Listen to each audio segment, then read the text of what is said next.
Welcome back. As I told you earlier on, we will be talking about empowering small businesses. As you know, Thursday, it's all about businesses and entrepreneurship. We have been receiving messages about just the story that we shared earlier on young entrepreneurs. And in studio, I am joined by well-known as chairman. Thank you so much, James Mureu, for joining us today from the SME Authority. Yes.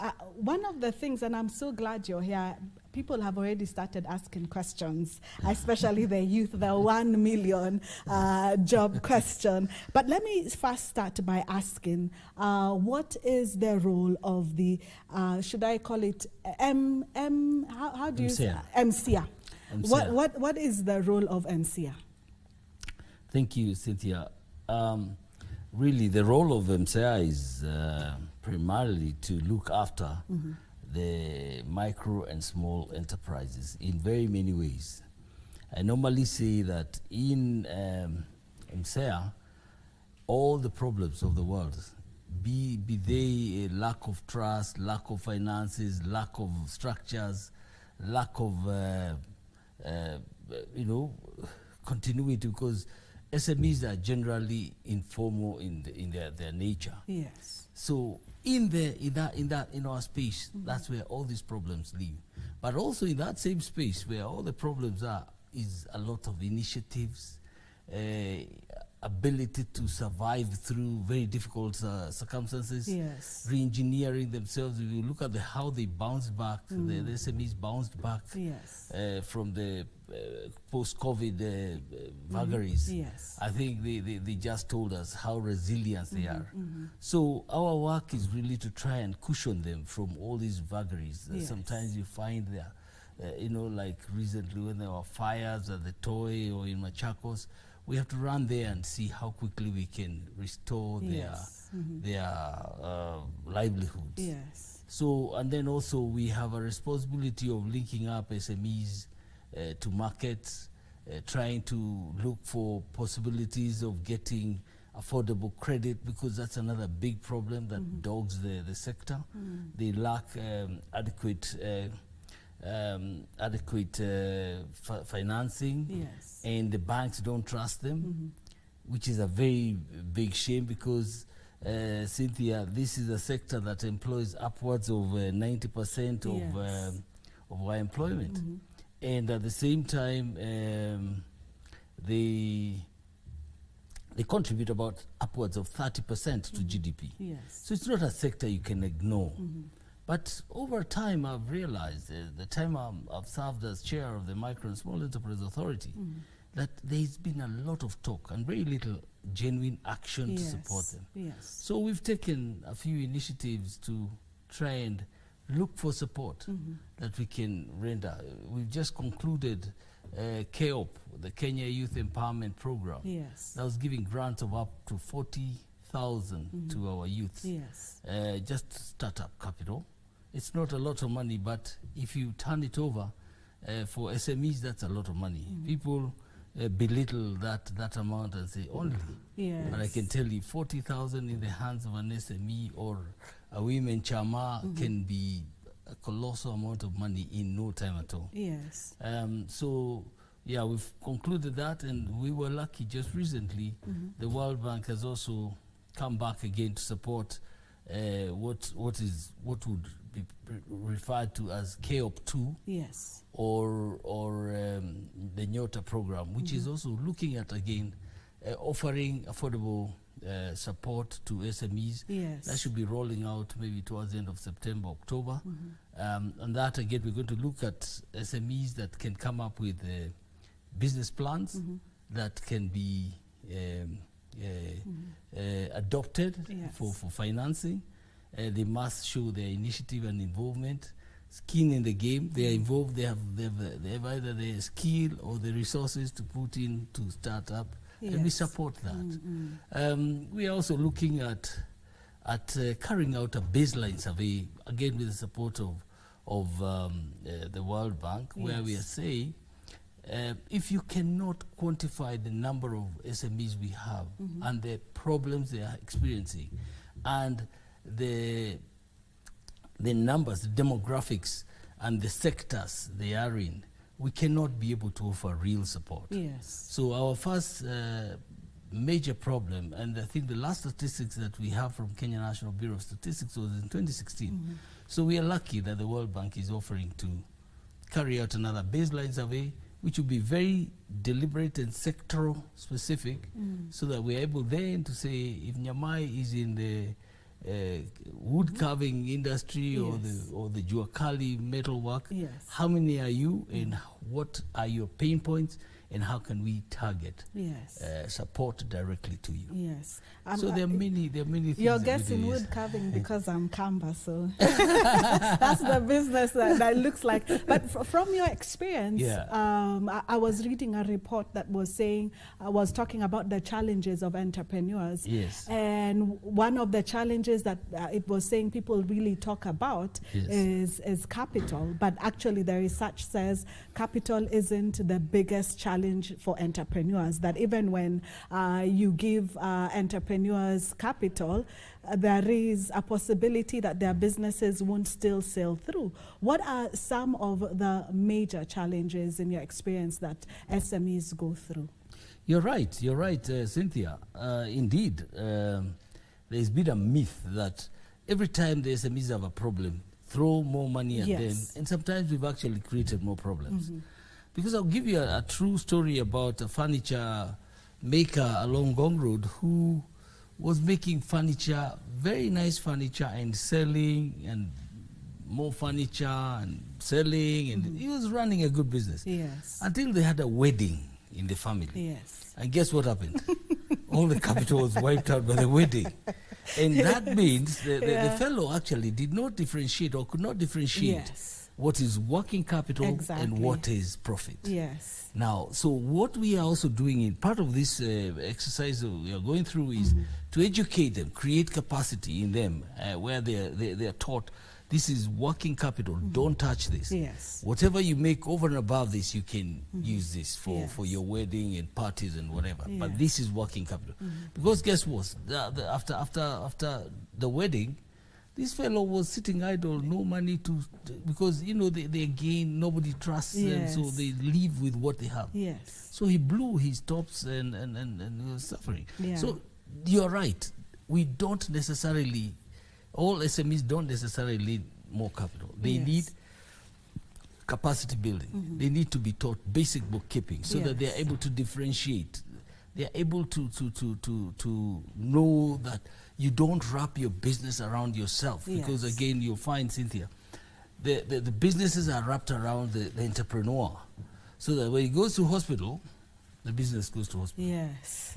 When he goes for holiday, the business goes for holiday. Yes. So we are trying to demystify that and to try and encourage them to try and disassociate themselves from their business and try and give it a real test of surviving on its own. Yes. And you'll also note that there's empirical evidence that there are people who almost have failed. Their businesses fail immediately, they disappear from the face of this earth. Yes. Many of them. Yes. And unfortunately, even some of very well doing businesses, some of our top African businessmen, if you look at what happens after their demise, sadly they all fall through their hands. So it's been again, you know, a very, very sad state of affairs. So it is important even for businesses to delink themselves from the owners, so that you let this business run on its own and see that it can survive after you're gone. A good example is with the Asians, the Indians. Their businesses survive generations, and it's because they allow that delinking. So they test the business out there. They're watching, but they're not wrapped around the business themselves. So, you know, then of course you find also, apart from the fact that they don't need technology, we have a responsibility to enable them to access to market, adopt technologies, and be able to be competitive. What we are really insisting now at micro and small enterprises is remove your competition from your local competitors. for argument's sake, again, the craftsmen Yes. from Ukambani, Wamunyu and areas, Yes. they only look at their little craftsmen, and they look at Kyoko or Yes. Mutua is not doing as well as I'm doing. Yes. I'm a better craftsman. Yes. But really we are not. Our competition is not here. Yes. Our competition is with China, Yes. is with Taiwan, is with the international world. So we cannot, again, continue competing. We must now perfect the quality of our products, Yes. keep them export ready, Yes. so that we're able to then introduce our products into the international market. Yes. I'll tell you something. In October, there is a big fair coming Yes. in Southern Sudan, Yes. where we go and exhibit. We take about 500 exhibitors from Kenya to go and take their wares. Yes. We have a pre-qualification, and we take the top 500. We pay for their expenses and upkeep in South Sudan, which is a rotational thing. This year we're going to South Sudan. Yes. That is where Kenya shines. But again, I'll tell the local manufacturers, Yes. that's not our market only. Yes. We must look beyond Yes. the East African Yes. community. Talking about your authority, it's also meant to spark industrial revolution through even policy reforms. Yes. And also undertaking various programs. Perhaps if you could tell us, even as we come to an end, what are some of the policy reforms and the programs that we have to ensure that if one day Kenya will proudly show off about the different industries that we have, and even when it comes to exporting? You know, Nyamai, I'll ask you, many times we have to get the order right. Eh? Yes. You know, if you want to shoot somebody, you aim, then you shoot. Sometimes I fear for this country, we shoot, then aim. If you look at the problems, if you look at the policies sometimes we have, one wonders whether they are pro-SMEs, which is the bottom of the pyramid. Yes. And a pyramid cannot stand on its tip. It stands on the base. That base is what you need to solidify. Yes. That's where the government needs to come up with pro-SME laws that support, that persuade banks to actually deliberately lend to SMEs and support them. Yes. Because what banks have done, and I challenge the banks here in the full glare of the cameras, Yes. is they have become complacent, they're comfortable. They'll shamelessly take your money, you deposit with them, and without value addition, they take it straight to central bank and start earning an interest through treasury bills and bonds.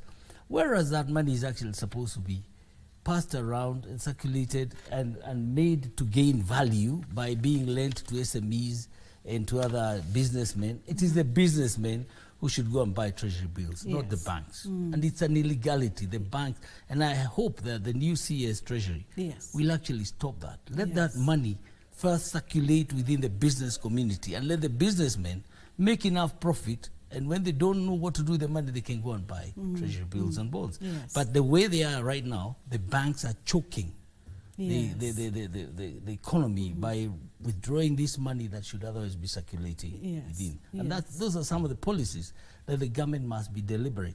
If we are going to create those millions of jobs, then there must be deliberate, intentional purpose to actually support SMEs in every sense of the word. Yes. Yes, they are very innovative, they are creative. They can support this country. Yes. But we must also invest in a bit of support to the SMEs. Yes. I want to combine two questions, and they've come from the public, especially the young people, and they're asking, what's the strategy to ensure the 1 million jobs promised by this government are delivered? And then also another question that's really coming up is the programs. I know you mentioned 2 programs for the youth, and how can they get in touch? Yeah. All right. The 1 million jobs will only come from actions that we're talking about here, where we are saying, can we direct more resources to the SMEs? Can we help them adopt technology? Where we are saying, instead of people leaving their houses to go and work out there, can we create online jobs? Because the workspace now is not a place to visit. You can work from the comfort of your house. So a lot of tech jobs are being created. There are many tech hubs around the country that are really creating very many jobs. Yes. And so for me, I would say we must avail more credit and avail more technology to the SMEs, and really look at them from the bottom of the pyramid as the group that shoulders 90% of the workforce. 90%. Yes. And so it is a group, proverbially we say the cow that produces the most milk is fed first. Yes. You know, the one that just trickles a bit, Yes. you wait for it to wait a bit. But the one that's producing. And here for me, I have no doubt in my mind Yes. that it is the SMEs that are actually holding this economy together. Can you imagine the entire civil service does not employ more than 2 million people? Yes. The entire. Everyone, county assemblies. And if you look at the employment from the SMEs, we have over 16 to 18 million SMEs in this country Yes. that are running the day-to-day affairs. So I think the government must shift its focus Yes. and really support that SME space and allow business to thrive and support them in the best way possible. Yes, yes. Companies should be encouraged to use their CSR programs to support SMEs so that we can grow what really matters in this country. Yes. Thank you so much, Asante. James Mureu, for joining us today. It is so obvious why you are the chairman, because you're so passionate when it comes to SMEs, and we're talking Without a about doubt, yes. empowering small businesses. Thank you so much for joining us. Thank you, Cynthia, for having me as well.